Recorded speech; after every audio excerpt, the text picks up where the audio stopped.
Hi there, my name is Danielle and I'm from Stop 1. One of your responsibilities as a student at the University of Melbourne is to ensure you are enrolling correctly and updating your enrolment if your circumstances change. You're able to update and adjust your enrolment by using your study plan, which you can find on my.unimel. Your study plan is where you can enrol or withdraw from subjects and add majors, minors or streams. If you encounter issues when enrolling, you need to submit an enrolment variation form to request changes. This is what the enrolment variation form looks like. The first thing you need to do is scroll down, select your course, and select which enrolment variation type you need.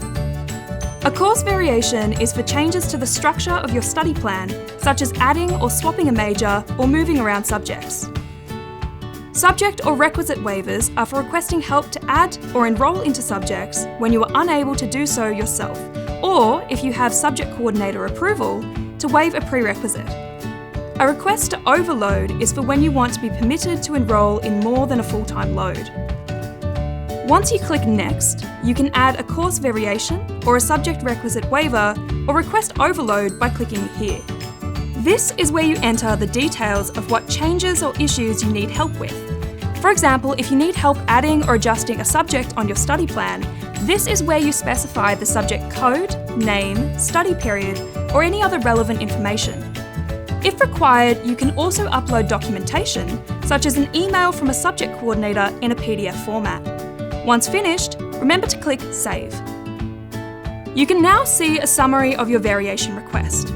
All that you need to do now is read through and tick the mandatory declarations at the bottom of the page before clicking Next. Finally, read through and tick the statutory declaration and click Submit. After you've submitted the form, you will receive an email with expected turnaround times.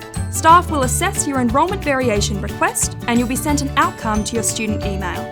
If you are still having issues, feel free to contact Stop 1. You can book appointments online, check our opening hours to drop in, submit an online inquiry, live chat, or call us.